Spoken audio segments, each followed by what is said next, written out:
大家好，我係 Jack， 今日我哋嚟到至尊花城嚟睇一個我哋新落成嘅單位。細單位大家睇得到我哋做啦，大單位我哋今次點樣表現呢？一齊嚟睇下。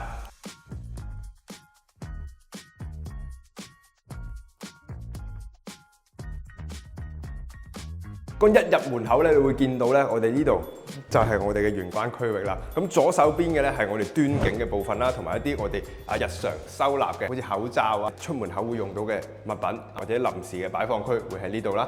喺我哋右手邊嘅位置係我哋一整組嘅鞋櫃，連埋我哋嘅換鞋凳。咁啊，換完鞋之後坐喺軟包上面換個鞋，係咪？呢度咧就係一個我哋嘅跳躍式啦，做我哋嘅背景啦。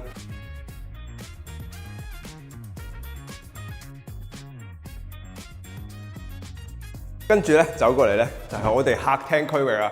今次個客廳非常之靚仔，又闊落啦，又通透啦。今次咧，我哋將個佈局咧改成3房嘅結構，我哋將多嘅一間房變成客廳嘅空間，令到成個空間個通透感更加強，更加舒服。再嚟睇下我哋廳嘅電扇，廳嘅今次設計我哋做咗我哋斜頂嘅天花部分啦，令到成個區域啊有咗一個連貫性。因為好多時候我哋去做一啲功能區域嘅區分嘅時候咧，有機會令到成個區域就中斷咗同個客廳或者成個空間之間嘅聯繫。但今次嘅天花由我哋嘅空間嘅最左手邊去到最右手邊連通咗佢，所以你坐喺梳化嘅時候，你會覺得一個廳非常闊落。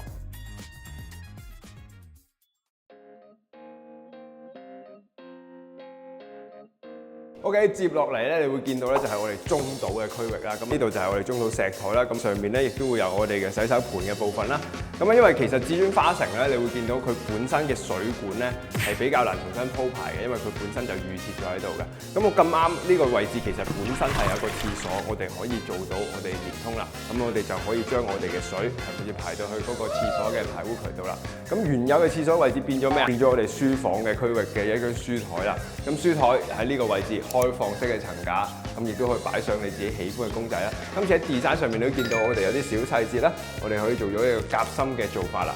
咁亦都令到成個造型更加有層次。隔離咧就係我哋一啲大型公仔嘅展示區域啦，再去到我哋一個開放式嘅展示。呢個係咪我哋嘅柱咧？並不是，其實佢係櫃體嚟嘅，亦都可以收納一啲東西。所有嘅收納係咪全部都安排得非常好？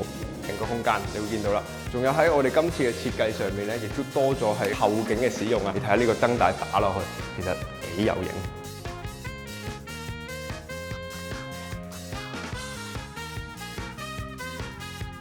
電視牆嘅部分啦，保留我哋一貫嘅設計邏輯啦，保留我哋淨係觀影功能嘅部分，大部分嘅都係我哋一啲弱電或者可能一啲遊戲設備或者各種其他設備嘅一啲收納啦。呢個位置啊係咪櫃嚟嘅？今次就唔係啦，因為佢本身有一柱喺度，我哋就用造型包起佢，令到成個設計更加一致。再過到嚟啦，抽屜會有啦，我哋電視櫃嘅做法啦，我哋喺做穿插嘅造型嘅時候，亦都安排咗我哋收納嘅位置嘅。好似呢個櫃嚟講，你放一啲我哋 PS5 嘅點啱啱好就係呢個位置。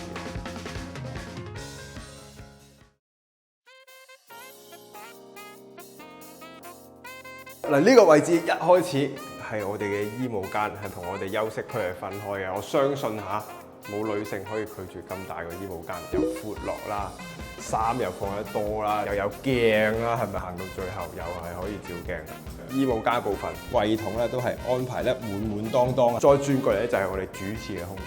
我哋進入我哋嘅主廁空間咧，會見到其實呢個就係我哋經典嘅澳門廁所3件套。首先我哋嘅洗手盤啦，安排上啦，中間我哋嘅智能馬桶啦，我哋而家嘅淋浴區嘅空間，相對每一個空間都分得非常合理啦，非常闊落啦。然後我哋磚亦都係我哋標配嘅做法，同色嘅磚，同色嘅填縫，一體式嘅設計，出到嚟成個空間就非常舒服。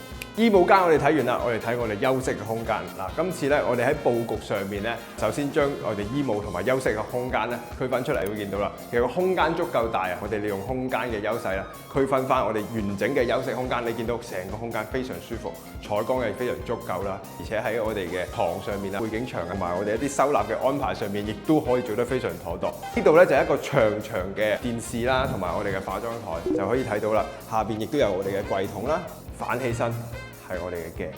風水上大家都知道啦，其實鏡咧對住我哋嘅床係唔好嘅，所以我哋選擇將鏡收埋喺我哋嘅台面底下，都有吊櫃啦。可以將我哋所有嘅一啲瓶瓶罐罐收納喺嗰上面。本身咧呢個窗咧係封起身嘅，咁今次我哋選擇將佢還原啦，令到成個空間嘅採光更加好啦。其實我哋喺背景牆做過嚟嘅時候，亦都利用起身本身佢柱位嘅位置，冇話直接包過去，就做咗一啲開放式嘅做法啦，令到我哋一啲小嘅擺件可以做喺我哋呢個位置。當你坐喺個窗台度睇住書，望住啲擺件，望住出邊好似而家呢個雨景咁樣，哇幾舒服！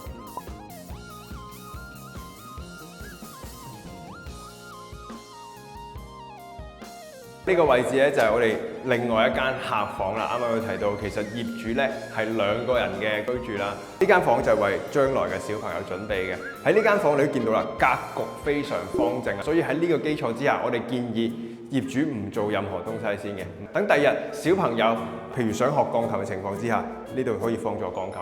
今日係咪 IKEA 買我哋嘅 Billy 嘅書櫃，亦都可以放到我哋書入去，自由咁樣去利用，令到個空間更加靈活。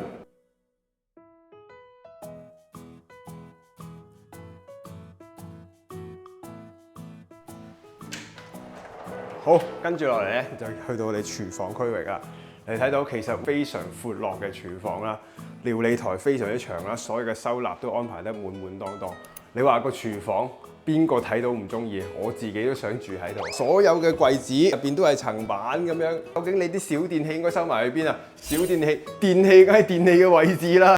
我哋準備咗一整面牆嘅電器櫃俾佢嘅，打開全部都係小電器嘅位置。你睇下，你想買幾多小電器都得，你唔會睇到佢哋係露出一下蛛絲馬跡，全部嘢收埋晒喺我哋整面牆嘅電器櫃。